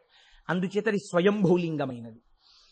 ఇప్పుడు ఆయన అలా అవతరిస్తే అమ్మవారందిట, అమ్మవారే కదండి, మహాకారుణ్యమూర్తి. ఈయనకంతా తొందర, సృష్టి అంటే చేసేశారు. ఇప్పుడు సృష్టికి హేతువుని చూపించారు, అంతమంది బిడ్డలు పుట్టేశారు. ఇప్పుడు వీళ్ళందరూ ముందు పుట్టగానే దేనికి ఏడుస్తారు? కుయ్యోని ఏడ్చారు, అన్నం కోసం ఏడుస్తారు. ఈయన గౌరవం నిలబెట్టద్దు. చూడండి, మహాసంతోషం ఉన్నటువంటి వ్యక్తి ఎవరి మాట కాదనలేనివాడు అందరికీ మాట ఇచ్చేస్తాడు. అయ్యో మీ ఇంట్లో ఉపనయనం అంటే తప్పకుండా వచ్చేస్తాను రేపు పొద్దున్న. ఇంకోళ్ళు వచ్చి పిలుస్తారు, పెళ్లి కొడుకుని చేస్తాను, తప్పకుండా వస్తానండి మీ ఇంటికి. ఇంకోళ్ళు వచ్చి అయ్యా మా ఇంట్లో ఏదో రేపు పొద్దున్న గుమ్మం ఎత్తుతున్నారండి, మీరు ఒక్కసారి వస్తే సంతోషం, తప్పకుండా వచ్చేస్తానండి. ఇంతలో గోపాలకృష్ణ గారు వచ్చి నీ మొహం ఇచ్చాము సాయంకాలం ఉపన్యాసానికి వచ్చేస్తానండి 6:30కి, కాబట్టి అన్నింటికీ వచ్చేస్తానంటాడు. అప్పుడు ఇవన్నీ ఎవరు వింటుంటారు? వంటింట్లో ఆవిడ విని రేపు పొద్దున్న 6ంటికి పలహారం చేసేయండి అంటే, అదేంటి 6ంటికి పలహారం ఎందుకే అంటే, మీరు వెనక్కి ఇంటికి రావడానికి అసలు టైం ఎక్కడుంది? ఎన్నింటికి ఇచ్చేశారు దానకర్మలు? కాబట్టి ఆఖరి మజిలీ తర్వాత నన్ను అలా ఆఫీసులో వదిలి మీ ఆఫీస్కి మీరు పోదురు కనపడి అన్నట్టు 6ంటికి పెట్టేస్తాను. ఏం చేస్తా, ప్రారంభం 4:30కి లేచి పలహారం చేస్తాను, నైవేద్యం పెట్టుకు తినేయండి అంటుంది.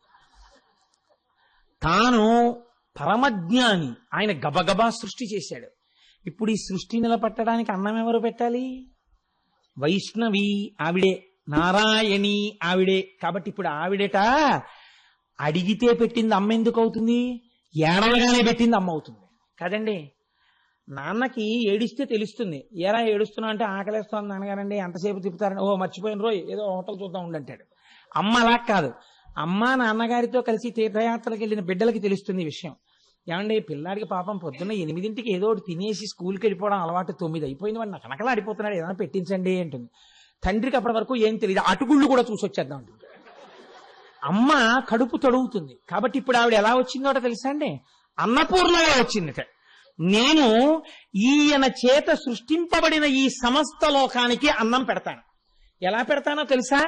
తరగనటువంటి పాత్ర పట్టుకుని పాయసాన్ని కోరికలు కూడా తీర్చేయడానికి మణిగణ ఖచ్చితమైన తెడ్డుతో ఇలా పట్టుకుని ఉంటా. అమ్మా అన్నమే పాపం, అమ్మా అనేటప్పటికీ అయిపోయింది, వడ్డించేశాను వంట అంటుంది అమ్మ. సాధారణంగా మీరు చూడండి, పిలుపుని బట్టి పసిగట్టేస్తుంది ఆవిడ. 5 నిమిషాలు తక్కువ 8 అయిపోయింది అనుకోండి, పిల్ల అమ్మా అందనుకోండి, అయిపోయింది, క్యారేజీ సదనం అయిపోయింది, నువ్వు వచ్చి తినేస్తే చాలు, పళ్ళెల్లో సర్దేశా, పళ్ళెల్లో కలిపేశాను కూర కూడాను, లెమ్మంటే లేవో 7:15కి లేస్తావు.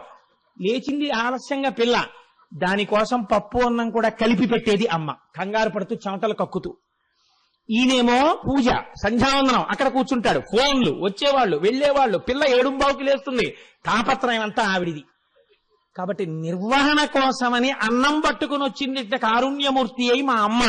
అమ్మ ఆవిర్భావం చూడండి ఎంత గొప్ప క్షేత్రమో ఆ కాశీ. పరశివశక్తియుం తనదు భర్త శివుండట విశ్వభర్తనావరగడు దివ్యలింగమయి వాసము చెందుట చూచి తాను సంబరమున అన్నపూర్ణయను భాస్వరనామము దాల్చి చేరి శంకరు కెలనన్ వసించే మునికాంతలెరింగి చలంగి పొంగగాన్. ఎంత గొప్ప పద్యాలు వేసేశారండి మహానుభావుడు. పరశివశక్తియుం తనదు భర్త శివుండట విశ్వభక్తనావరగడు దివ్యలింగమయి వాసము చెందుట చూచి తాను సంబరమున అన్నపూర్ణయను నామము. తన భర్త విశ్వభర్తయ్యి అక్కడ కూర్చుంటే నేను అన్నపూర్ణనయ్యి అందరికీ అన్నం పెడతానని మునికాంతలందరూ సంతోషపడేటట్టుగా ఆ శివశక్తి ఏది సృష్టికి హేతువైందో అదే అన్నం పెట్టడానికి ప్రకృతిగా మారింది. దీన్నే మహానుభావుడు పేరాల భరతశర్మ గారు దర్శనం చేశారు. ఒక్కడు ఒంగుముకంబునను మరొక్కడు అరుముగాలతోడ నీ ఎక్కున పాలుదావా జగమంతయు బిడ్డలు కన్న తల్లి నేడెక్కడ నుండి చెప్పెదగో ఇనబింబము చంద్రబింబమున్ తక్కక నీయు రంబనను దల్పకయున్న అహర్నిశల్ సతీ అన్నారు.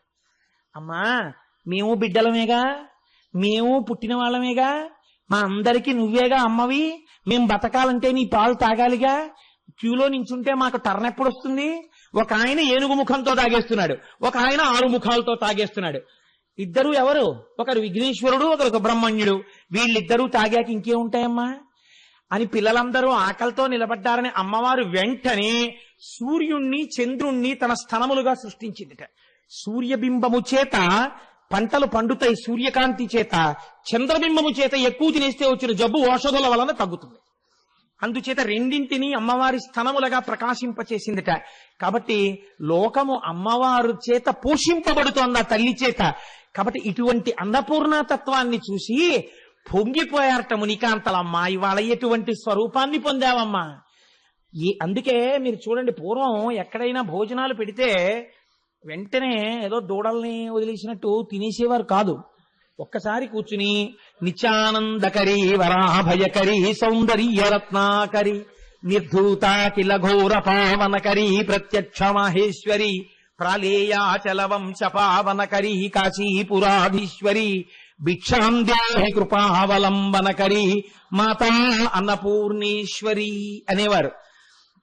ఎవరో ఒకరు పెద్దలు ఉంటారు సభలో, అయ్యా ఒక్కసారి ఒక్క పద్యం పాడండి అనేవారు. అంటే వారు ప్రారంభంలో ఒక్కసారి నిత్యానందకరి వరాభయకరి అని వారు పాడితే, ఇప్పటికీ ఎన్నో మఠాల్లో అన్నదానం జరిగే చోట గోడల మీద ఈ అష్టకం ఉంటుంది. శంకరాచార్య కృతం అండి, మహానుభావుడిది.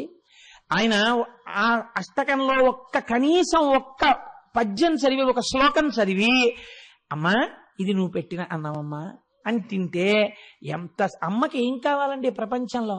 అమ్మ 10,000 రూపాయల పట్టుబట్టు అడగదు. అమ్మా అన్న పిలుపు అడుగుతుంది అంతే.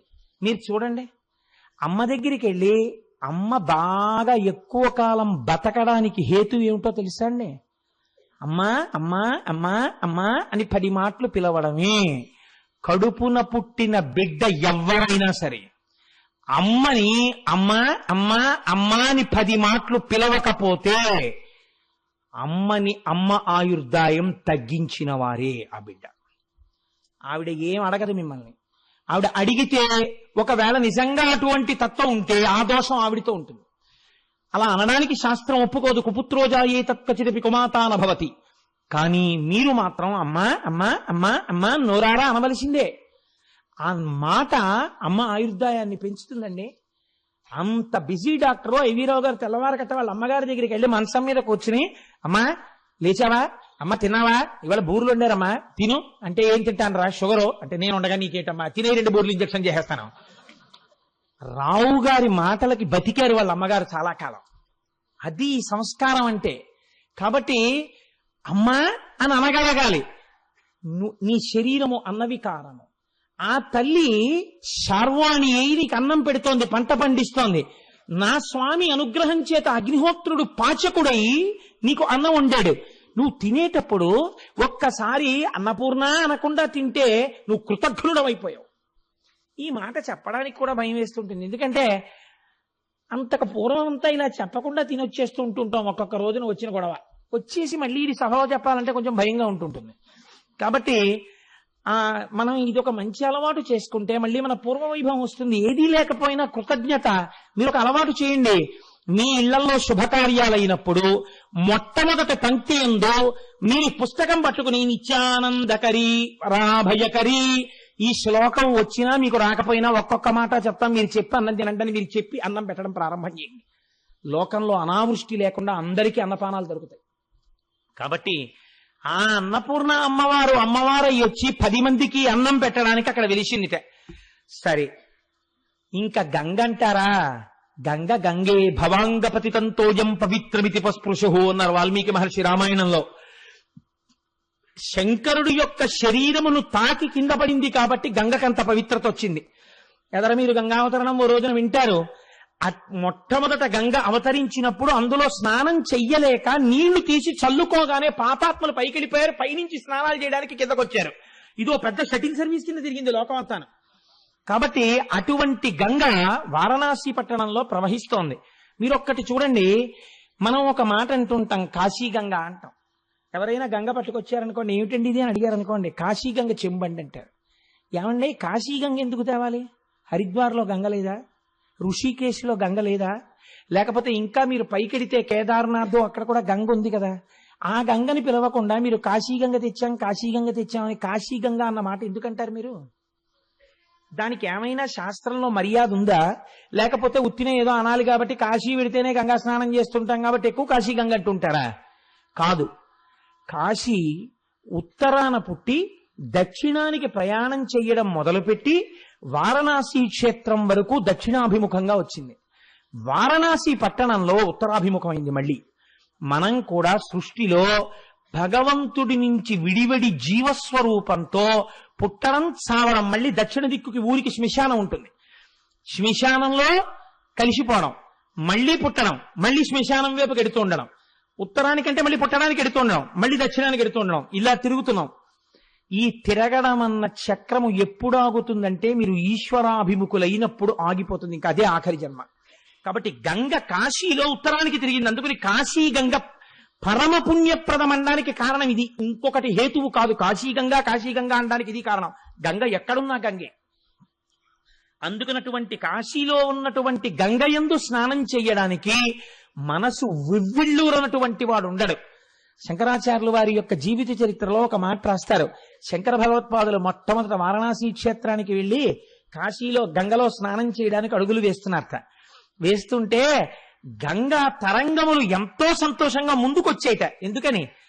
ఆనాడు ఎవరు తల మీద పట్టి ఇంత పవిత్రం నన్ను చేసి లోకము యొక్క పాపములు కడగడానికి కావలసిన శక్తిని కటాక్షించాడో వాడిప్పుడు లోకమునకు మర్యాద నేర్పడం కోసమని చెప్పి నివృత్తి మార్గాన్ని ఉపదేశం చెయ్యడం కోసమని ఒక గురువుగా వచ్చి వాడే నా యందు స్నానానికి వస్తున్నాడని పొంగిపోయిందట ఆ రోజున గంగా తరంగాలు. అటువంటి గంగ చంద్రశేఖరులు ఎన్ని మాటలు స్నానం చేశారో, ఎంతమంది యతులు చేస్తారో, ఎంతమంది సన్యాసులు చేస్తారో, ఎంతమంది పండితులు చేస్తున్నారో, ఎంతమంది మహాపురుషులు చేస్తున్నారో అటువంటి గంగ యందు మనం కూడా స్నానం చెయ్యగలగడం జీవితంలో అదృష్టహేతు. ఆ గంగ గురించి ఒక మాట చెప్తారు. కాశీ గంగ గురించి ఉవ్విళ్ళూరి కాశీలో గంగా స్నానానికి వెళ్ళాలి, గంగా స్నానానికి వెళ్ళాలి, గంగా స్నానానికి వెళ్ళాలి అనుకుని అనుకుని అనుకుని వెళ్ళలేక, జీవితంలో వెళ్ళడానికి మార్గం దొరకక ఇక వెళ్ళలేనన్న స్థితి వచ్చేసినటువంటి వాడు కన్నుల నీరు కారుతుండగా అయ్యో గంగా స్నానానికి వెళ్ళలేకపోయానని ఆ గంగా స్నానంబున కేగంగా లేని మనుజుడెంత యుధమితో ఓ గంగా గంగాజని సాగంగా బాయగలడు సర్వాఘములన్. కాశీ గంగకి శక్తి ఉంది. నేను కాశీ వెళ్ళలేకపోయాను, విశ్వేశ్వరుణ్ణి చూడలేకపోయాను, కాశీలో గంగలో స్నానం చెయ్యలేకపోయాను అని బెంగ పెట్టుకుని అదే పనిగా అయ్యో అయిపోతోంది ఆయుర్దాయం, నేను వెళ్ళలేకపోయానని ఆ గంగా స్నానంబునకే గంగా లేని మనుజుడెంతయు దమితో బాధతో ఓ గంగా గంగాయని సాగంగా, మనిషి సాగిపోవడం అంటే విపరీతమైన కోరికతో గంగా గంగా గంగా గంగా అని మనసులో పరితపించిన వాడికిట బాయగలడు సర్వాఘములన్. అలా పరితపించిన వాడు గంగలో స్నానం చేసినటువంటి ఫలితాన్ని ఇచ్చి పాపాలు తీసేస్తారట. ఇది గంగ గొప్పతనం, కాశీ గంగది. మీరు వెళ్ళి స్నానం చెయ్యక్కర్లేదు. ఒంట్లో ఓపికుండి కూడా ఈ శ్లోకం చెప్పమని కాదు.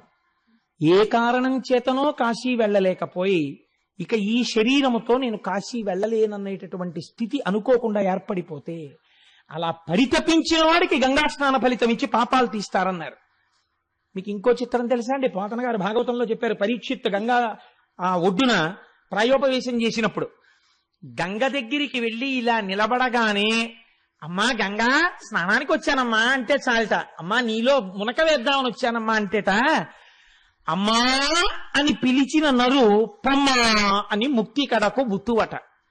లిమ్మా నీ రూపముతో రమ్మా నాకెదురంగ గంగ రమ్యతరంగా అంటారు పోతన గారు. నాకెంత ఇష్టం ఈ పద్యం అంటే. నిజంగా పరీక్షిత్ అంటాడు ప్రాయోపవేశం చేసే ముందు అమ్మా అని పిలిచిన నరు పొమ్మా అని ముక్తి కడకు బుత్తువట. ఆ గంగ దగ్గరికి వెళ్ళి అందుకే గంగమ్మ గంగమ్మ అంటారు. మీరు చూడండి, కృష్ణమ్మ, గోదావరమ్మ, నర్మదమ్మ అలా అనం సాధారణంగా. గంగమ్మ గంగమ్మ అంటాం. గంగమ్మ వచ్చిందండి, గంగమ్మ ముంచెత్తిందండి అంటాం. సీతాదేవి అంతటిది గంగానది దాటే ముందు మొక్కుకుంది అట్నుంచి క్షేమంగా తిరిగి వచ్చాక కళ్ళు కడవలు ఇస్తానని. కాబట్టి ఆ గంగమ్మ అమ్మ అమ్మ అంటాం. గంగకి చెల్లింది. పాపం అమ్మ భరించాలి, గంగ భరించాలన్నారు. కాబట్టి ఆ గంగ ఉన్నదే అమ్మా అని పిలిచిన నరు ఎంతటి పాపాత్ముడైనా సరేట నమ్మి అమ్మా నువ్వు నన్ను రక్షించగలవమ్మా అని అమ్మా అంటే చాలట పొమ్మా అని ముక్తి కడకు బుత్తువట పో అని ముక్తి ఇచ్చేస్తున్నది. పాపాలు తీసేస్తుంది స్నానం చేస్తే. ఏమిటి హాయిగా ఇలా మునకేస్తే చాలు తీసవతల పారేస్తుందట పాపాలన్నీ. ఎంత తొందరగా ఏప్రిల్ వచ్చేస్తుందా ఆనంది నాకు వెళ్ళిపోవాలా కాశీ అని. కాబట్టి అమ్మాని పిలిచిన నరు పొమ్మా అని ముక్తి కడకు బుత్తువట లిమ్మా నీ రూపముతో రమ్మా నాకెదురంగ గంగ రమ్యతరంగా. అమ్మా ఒక్కసారి ధవళ వస్త్రధారివై సాకారముగా నాకు ఒక్కసారి కనపడమ్మా అంటాడు పరీక్షిత్. కనుక భగవద్గీత కించిదిధీత గంగాజల్లవ కణికా పీత సకృతపియేన మురారి సమర్చ క్రియతే తస్య యమేన న చర్చ అన్నారు మహానుభావుడు శంకరాచార్యులు వారి భజగోవిందంలో. భగవద్గీత కించిదధీత, భగవద్గీతలో ఒక్క శ్లోకాన్ని బాగా అర్థం చేసుకుని జీవితంలో అనుష్ఠానంలోకి తెచ్చుకున్నటువంటి వాడికి గంగాజలలవ కణికాపీత, గంగ బొట్టుని నాలుక మీద వేసుకున్నటువంటి వాడికి సకృదపియేన మురారి సమర్చ, శ్రీ మహావిష్ణువుని మనఃపూర్వకంగా అర్చన చేసినటువంటి వాడికి క్రియతే తస్య యమేన న చర్చ, యముడితో చర్చ లేదు అన్నాడు. ఎందుకుండదు? అసలు వాళ్ళు రారు కాబట్టి. వాళ్ళు వస్తే ఏమిటంటే భయంకరమైన రూపాలు చూసి రా రా అంటే నేను బాబాయ్ నేను రానంటాడు. చక్కగా శివ పార్షదులో విష్ణు పార్షదులో వచ్చారనుకోండి, ఎంత ఆనందమో ఆనందంతో వాళ్ళని చూస్తుండడంలోనే వాళ్ళతో కలిసిపోతాం. కాబట్టి చర్చ లేదంటే మోక్షం పొందుతాడు అని. కాబట్టి ఆ గంగా స్నానం అంత గొప్ప గంగా స్నానం. అసలు చిత్రం ఏమిటంటే భారతీయుడిగా పుట్టినటువంటి ప్రతివాడు ఒక్క కోరిక కోరుకుంటాడు. నా శరీరం పడిపోయిన తరువాత ఈ అస్థికలు గంగా నదిలో నిమజ్జనం అవ్వాలని కోరుకుంటాడు. నాకైతే అనిపిస్తుంది అసలు ఈ భారతదేశంలోనే కాదు ఎక్కడెక్కడ చనిపోయినటువంటి ఎన్ని కోట్ల మంది యొక్క అస్థికలు గంగానదిలో నిమజ్జనం అవుతున్నాయో. నేను ఒకసారి ఆశ్చర్యపోయానండి. నాతో చాలా మంది ఉన్నారు. నేను త్రయంబకంలో గౌతమీ నది ఒడ్డున నిలబడి చూస్తుంటే పిడతతో తీసుకొచ్చి ఒక ఆయన తండ్రి గారివో తల్లి గారివో అస్థికలు కలుపుతున్నారు. నా పక్కన యాదృచ్ఛికంగా బహుశా పరమశివుడే అలా నిలబడి ఉంటాడు, ఒక సైంటిస్ట్ ఒక ఆయన నిలబడి ఉన్నారు. నేను యథాలాపంగా నా పక్క వాళ్లతో ఇలా కలుపుతారు కదా, ఈ నదీ పరివాహక ప్రాంతం కింద ఎన్ని ఎముకలు నిలబడిపోయి ఉంటాయో, తొందరగా కరగవు కదా ఎముకలు అని ప్రస్తావన చేస్తుంటే ఆయన నాతో ఒక ఆశ్చర్యకరమైన విషయం చెప్పారు. ఈ విషయంలో ల్యాబొరేటరీస్ లో టెస్ట్స్ అయ్యాయండి. గంగా జలాలకి త్రయంబకంలో ఉన్న గోదావరి జలాలకి ఒక శక్తి ఉంది. ఎముకని కూడా అతి తొందరగా కరిగిపోయేటట్టు చేసేస్తాయి. ఎముకలు కరిగిపోతాయి ఇక నీళ్ళల్లో. ఏమి శక్తో తెలియదు. అసలు కల్మషం అన్నది ఉండదు. ఎప్పుడు ఎన్ని అందులో కలిసిపోతున్నా గంగే. మీరు చూడండి, మన ఇంట్లో నీళ్ళు సీసాతో 4 రోజులు పెట్టండి, కంపు వస్తాయి. గంగను తీసుకొచ్చి డబ్బాలో ఎన్నాళ్ళు పెట్టండి, వాసన రాదు. ఏమిటో ఆ శక్తి, ఈశ్వర శక్తి నిజంగా జలాలకి. అందుకే ఈ దేశం ఆపో వాయుదగం బ్రహ్మ, నీటిని బ్రహ్మంగా పూజ చేసిందండి. ఇప్పుడు వచ్చిన నీరు మీరు ఏమిటి? ఎప్పటి నుంచో నీటిని పరబ్రహ్మంగా ఉపాసన చేసింది ఈ లోకం. భారత జాతి దేన్ని కూడా అనుభవైక వైద్యమైన వస్తువుగా చూడలేదు, అన్నింటినీ పరబ్రహ్మంగా చూసింది. నీటిని ప్రత్యేకించి ఆదరించింది. అందుచేతనే అటువంటి గంగా భగవద్గీత కించిదిధీత గంగాజలలవ కణికాపీత సకృతపేన మురారి సమర్చ క్రియతే తస్య యమేన న చర్చ. శాస్త్రంలో ఒక మర్యాదతో కూడిన మాట చెప్తారు. భార్య అంటే ఏమిటండి? శాస్త్రంలో భార్య అంటే దానికి అత్యంత ప్రాధాన్యత కలిగినటువంటి మాట ఒకటి చెప్తారు. భార్య అనగా పురుషుని విశ్రాంతి స్థానము. ఎంత గొప్ప మాట చూడండి. బయట ఎంత అలిసిపోయి ఎన్ని ఇబ్బందులు పడి ఇంటికి రానివ్వండి, ఆవిడ్ని చూడగానే, ఆవిడ ముఖం చూడగానే, ఆవిడ లాలనలో, ఆవిడ పాలనలో, ఆవిడ ఇచ్చిన ఓ గ్లాసుడు కమలాపల రసంలో, ఆవిడ అనునయమైన వాక్యముల యందు పురుషుడు విశ్రాంతి చెంది బతుకుతాడు, టెన్షన్లన్నీ పోగొట్టుకుని. ఆవిడే గయ్యాళై నీ అంత చేతకాని మొగుడని ఎదురు తిరిగితే భర్తని చంపుకు తిన్న పాపం ఉన్న పెళ్ళం అది. అంటే పురుషుడి విశ్రాంతి స్థానం భార్య. ఆయన ఏదో పొరపాటు చేస్తే ఏం పర్వాలేదు, ఈశ్వరుడున్నాడు, మీరు బెంగ పెట్టుకోకండి, మీరు రక్షింపబడతారు, ఎందుకంత బెంగెట్టుకుంటారు అని మాట్లాడినది భార్య. కాబట్టి పురుషుడికి భార్య విశ్రాంతి స్థానం. విశ్రాంతి స్థానం కనుక ఆయన మనసు గెలుచుకున్న స్థానం. భార్య అంటే పురుషుడి యొక్క అనురాగ స్థానం. ఆయన అనురాగం అంతా ఎక్కడుంటుందంటే ఆవిడ యందు మాత్రమే ఉంటుంది. నివర్తయ మనోమర్త స్వజనే క్రియతామ్మనః అంటుంది సీతమ్మ. అనురాగమన్నది మనసులోంచి ఉద్దుదము కాగానే భార్య జ్ఞాపకానికి రావాలి. అనురాగ స్థానము భార్య. ఈ రెండో భార్య ఎందుంటాయి. అందుకే అసలు స్త్రీకి ఈ జాతి వేసినంత పెద్దపీట ఎవరేశారండి? అంత పెద్దపీట వేసి మాట్లాడింది. కాబట్టి అనురాగమును, పరమశివుడికి అనురాగం ఏమిటి? ఆయన మహానుభావుడు, గొప్ప జ్ఞాని. అటువంటి అనురాగాన్ని, ఆయన అనురాగాన్ని 4 చూరగొన్నాయిట. అందుకే శాస్త్రంలో అంటారు శివుడికి 4 భార్యలు ఉన్నారన్నారు. అదేమిటండి శివుడికి 4 భార్యలు ఏమిటన్నారు? ఆయన అనురాగాన్ని 4 చూరగొన్నారట. ఒకటి గౌరి ఒకతే, ఆకాశ గంగ ఒకతే, కాశీ ఒక్కతే, దక్షిణ కాశీ ఒకతే, 4 శంభునకు లోక నాయకునకు రాణి వాసంబులను రాగ రసము పేర్మి. రాగరసం చేత, అనురాగం చేత, ప్రేమ చేత ఆయన యొక్క హృదయాన్ని చూరగొనడం చేత ఈ 4 భార్యాస్థానాన్ని పొందారట. ఎవరు? గౌరి ఒక్కతే. ఆ అమ్మ పేరు చెప్పకపోతే ఇంకేమైనా ఉందా? ముందు గౌరీదేవి. మీరు విందురుగాని ఎదరా ఎందుకు అసలు గౌరీనామం వచ్చిందో, పెళ్లిళ్లలో గౌరీ తపస్సు ఎందుకు చేస్తారో చెప్తాను విందురుగాని. గౌరి ఒక్కతే, ఆకాశ గంగ ఒకతే.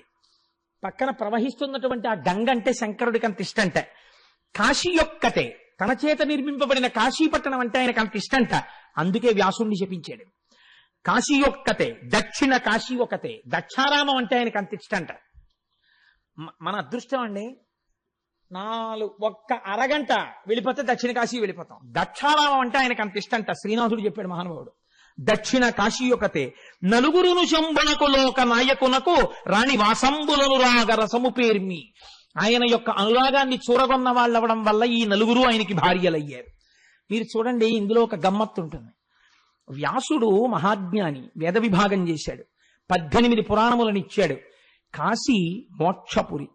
అంతటి కాశీ పట్టణంలో పెద్దలైన వారు ముందు నడువడిని చూపిస్తే వెనకనున్న వాళ్ళకి అలవాటు అవుతుంది. కాబట్టి వ్యాసుడిని అటువంటి పరీక్షకి నిలబడగలిగినటువంటి వ్యక్తిగా విశ్వేశ్వరుడు నమ్మాడు. నమ్మి ఒక 7 రోజుల పాటు ఆయనకి అన్నం దొరకకుండా చేశాడు.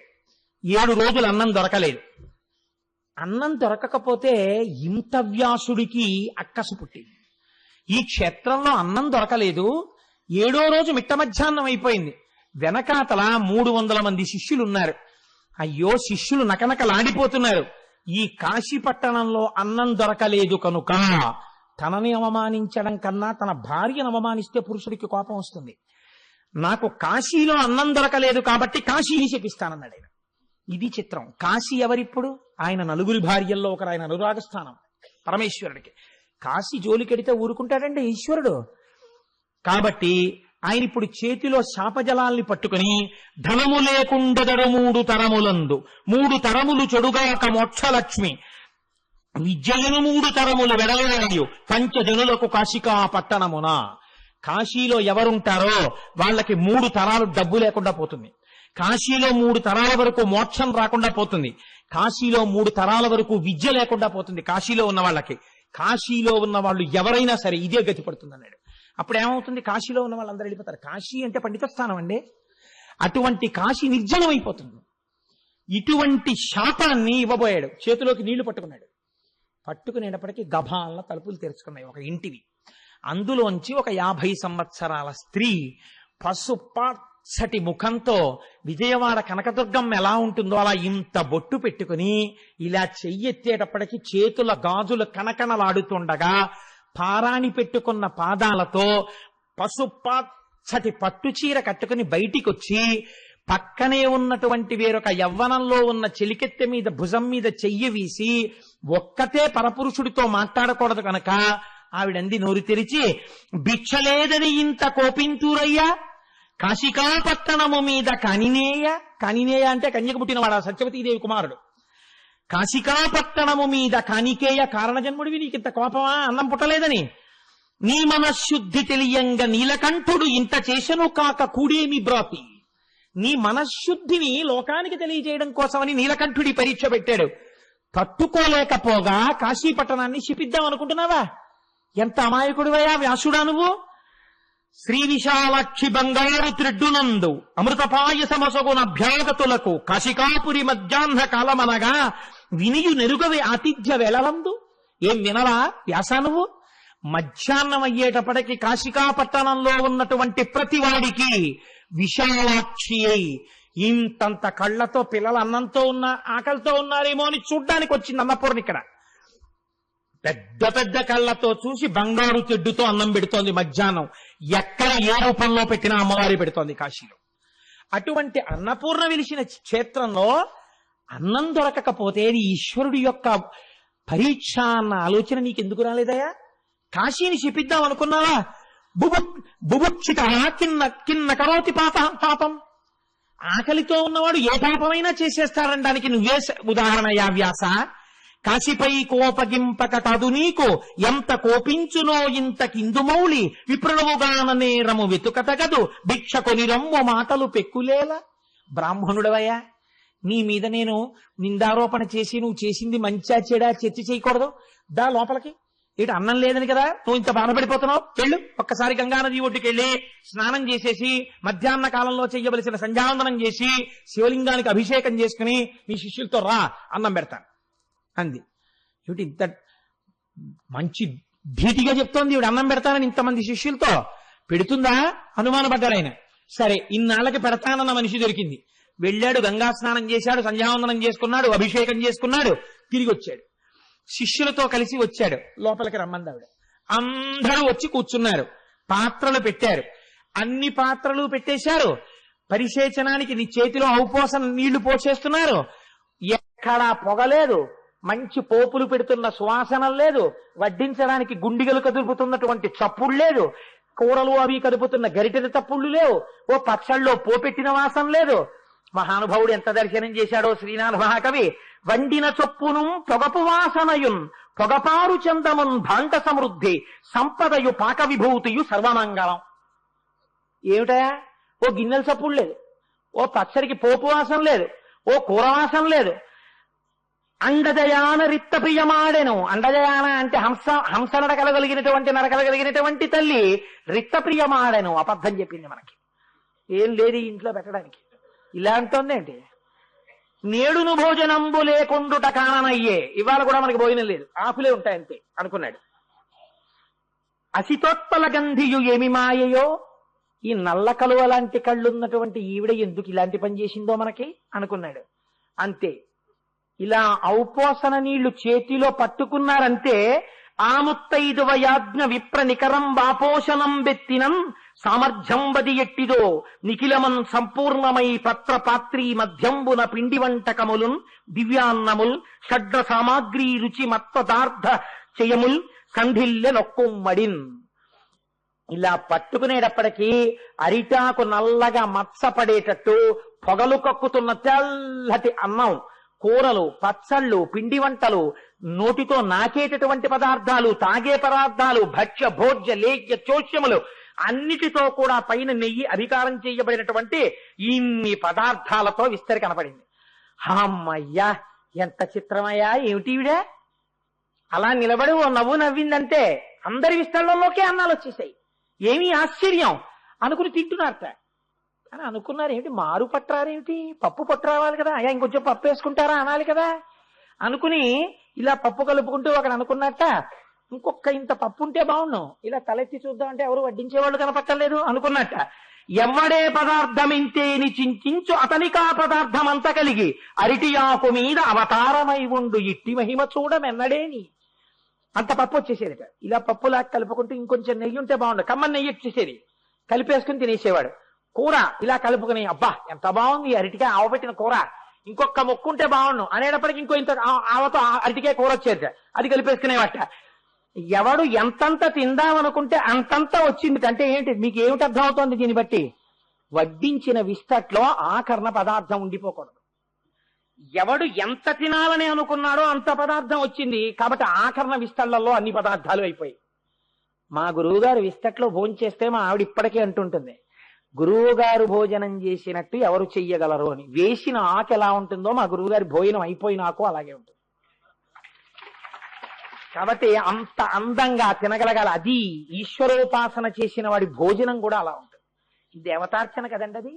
కాబట్టి ఎవడే పదార్థం ఇంతేని చింతించు అతనికా పదార్థం అంత కలిగి అరిటియాకు మీద అవతారమయ్యుండు ఇట్టి మహిమ చూడమెన్నడి. ఎక్కడన్నా చూశామయ్యా ఇలాంటి మహిమ? చక్కగా తినేశారు, ఉత్తరాపోసం పట్టేశారు, చేతులు కడిగేసుకున్నారు, సంతోషంగా వెళ్ళి ఇదిగో ఇక్కడ విశ్రాంతి మంటపంలో అందరూ హాయిగా కూర్చోండి, భక్తాయాసంతో ఉన్నారు కదా అంది. శిష్యులతో కలిసి వ్యాసుడు కూర్చున్నాడు. ఆవిడ అన్నపూర్ణ.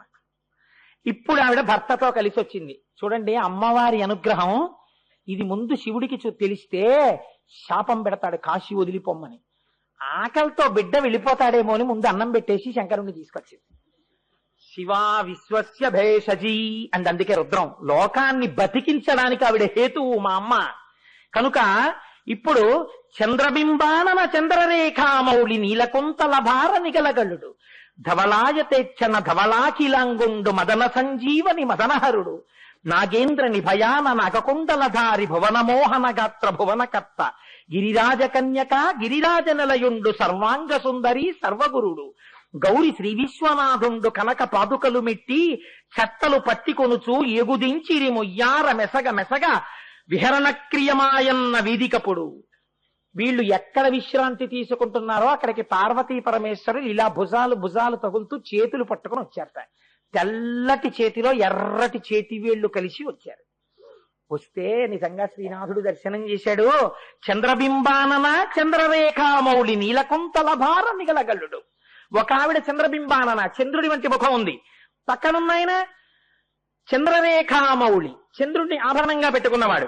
నీలకుంతల భార ఆవిడ నల్లటి జుత్తు ఒత్తుగా ఉన్న తల్లి ఆవిడ. ఈయన నీలగల్లుడు కంఠంలో విషం ఉన్నవాడు. ధవలాయతేక్షణ కళ్ళలో ఎరుపు జీర తెలియకుండా తెల్లటి చూపులు చూసేటటువంటి తల్లి ఆవిడ. ధవలాఖిలాంగుండు ఒళ్ళంతా తెల్లగా ఉన్నవాడు ఆయన. ఎందుకని స్ఫటికమణి నిభం, స్ఫటికం ఎలా ఉంటుందో అలా ఉంటాడు మా స్వామి. మదన సంజీవని ఆయనేమో మన్మధుణ్ణి చంపేసినవాడు. మదన సంజీవని ఆవిడేమో మన్మధుణ్ణి బతికించింది. ఈయనేమో మదనహరుడు, ఈయన మన్మధుణ్ణి చంపేసినవాడు. ఇద్దరు ఒకరి పక్కన ఒకరు ఎటువంటి వాళ్ళు వస్తున్నారో చూడండి. వీళ్ళిద్దరిది కలిపి ఆది దంపతులు, వీళ్ళది కాపురం. అంటే ఆయన చంపేశాడు, ఈవిడ బతికించేసి. కాబట్టి మదనహరుడు. నాగేంద్రని భయాన ఏనుగు నడిచినట్టు అందమైన నడవగలిగినటువంటి తల్లిగా పార్వతీదేవి. నాగకుండలధారి పావుల్ని కుండలాలుగా పెట్టుకున్నటువంటి శంకరుడు. భువనమోహన గాత్ర భువనములన్నీ మోహపడిపోతాయి ఆవిడే నోరు విప్పిందంటే. వ్యాసుడు లలితా సహస్రంలో చెప్పాడు కదా, ఒక్కసారి శభాష్ అందంతే అమ్మవారు తొలగేసింది గరీబు సరస్వతీదేవి. కాబట్టి భువనమోహన గాత్ర భువనకర్త కాదు భువనములను మోహింపచేయగలిగినటువంటి గొప్ప శరీర సౌందర్యం ఉన్నటువంటి తల్లి ఆయన. భువనకర్త లోకములన్నింటినీ సృష్టించినవాడు. గిరిరాజ కన్యక ఆవిడేమో పర్వతరాజపుత్రి, ఈయన గిరిరాజ నిలయుండు, ఈయన కైలాస పర్వతం మీద వాసం ఉండేవాడు. సర్వాంగ సుందరి అన్ని అవయవముల యందు సౌందర్యం ఉన్నది. సర్వగురుడు లోకమునకు గురుడైనటువంటి వాడు ఆయన. గౌరి శ్రీ విశ్వనాథుండు కనక పాదుకలు మెట్టి చట్టలు పట్టికొనుచు బంగారు పాదుకలు తొడుక్కుని నడుస్తుంటే పాదముల మంజీరములు గల్లు గల్లు అంటున్నాయిట. అలా ఏగుదించిరి మొయ్యార మెసగ మెసగ ఒయ్యారంతో ఇద్దరూ కలిసి నడిచొచ్చారట. విహరణ క్రియమాయున్న వేదికప్పుడు అప్పుడు మేము విశ్రాంతి తీసుకుంటున్న వేదిక దగ్గరికి వచ్చారు పార్వతీ పరమేశ్వరులు.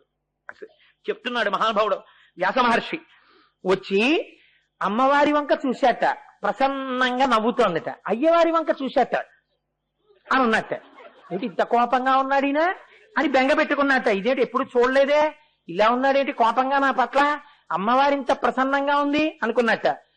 శంకరుడు అన్నట్ట, ఏమిరా నువ్వు ప్రాజ్ఞుడవని 7 రోజులు అన్నం దొరకకపోయినా ముక్తక్షేత్రంలో ఎలా ఉండాలో అలా ఉంటావని నీకు పరీక్ష పెడితే నువ్వు తట్టుకోలేకపోగా నా చేత నిర్మింపబడి కొన్ని కోట్ల మందికి మోక్షం ఇవ్వడం కోసమని సిద్ధం చేయబడినటువంటి వారణాసి పట్టణంలో ఎవరు ఉండకుండా చేద్దాం అనుకుంటున్నావా అని శాపవాక్యంతో ఎంతకి తెగించావురా.